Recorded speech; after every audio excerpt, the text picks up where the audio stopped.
Hello everyone. Are you studying a pathway program and would need to change your DLI for the progression year? Or are you finishing your 1-year PG diploma and want to start your second program at the same or a different DLI?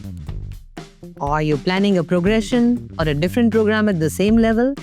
We've been receiving such questions this past month, and so today's EdTalk will take you through the important updates about changing your school or program as an international student in Canada. Let's break it down step by step to ensure you understand the changes and how they might affect you. The key update is, now, post-secondary students who wish to change their designated learning institution must apply for a new study permit instead of simply notifying IRCC through the online account. And here is what you need to know depending on your current educational level. Scenario 1. Moving from primary to secondary levels. Do you need a new study permit? No, unless there are some specific restrictions on your current permit. 2. Changing DLIs within primary or secondary levels. Do you need a new study permit? No, as long as your current permit is valid and does not have any restrictive conditions. 3.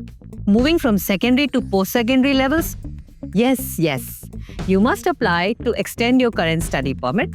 Please note that your permit will expire 90 days after finishing secondary school. 4th, moving from post-secondary back to secondary levels?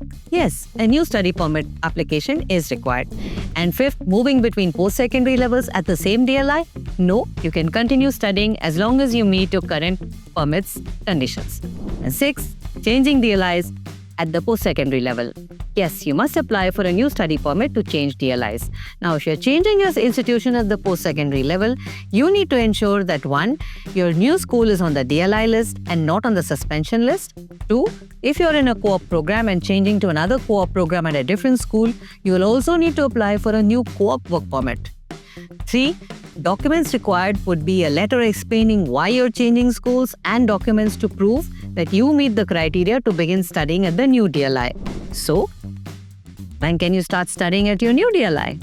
You may begin studying at your new school while waiting for your new study permit only if you remain in Canada after receiving your LOA from the new DLI and continue to meet the conditions of your previous study permit and experience one of the following situations with your previous DLI. 1. It's closed, or 2. It's discontinued your program, or 3. It was placed on the suspension list, or 4. It lost its designated status. If you do not meet these criteria, you must wait for your new study permit before starting at your new school. Please note, you may only attend a DLI on the suspension list if you are completing a program that you already started. For students accepted for the winter or spring 2025 semester starting 1st Jan to May 1st, 2025, there is some relief. You may start studying if you have been accepted to a new DLI for the semester and applied for a study permit extension and have a valid study permit without the DLI name printed on it and continue to meet all your study permit conditions. Wow, that gives you quite a breather. Now, students often ask us, what if you don't inform IRCC about changing schools? Failing to inform IRCC can result in bad consequences. Your old school may report you as not being enrolled, and this would break the conditions on your study permit. And your study permit could be invalidated or cancelled. And you may also be asked to leave Canada or face issues in future applications.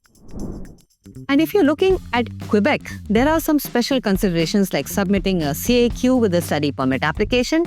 And if you're changing between vocational training centers, you don't need a new study permit or CAQ.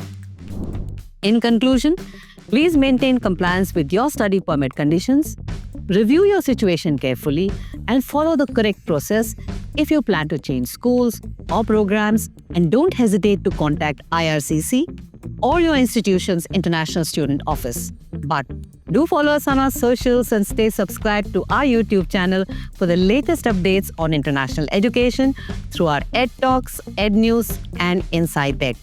And see you soon.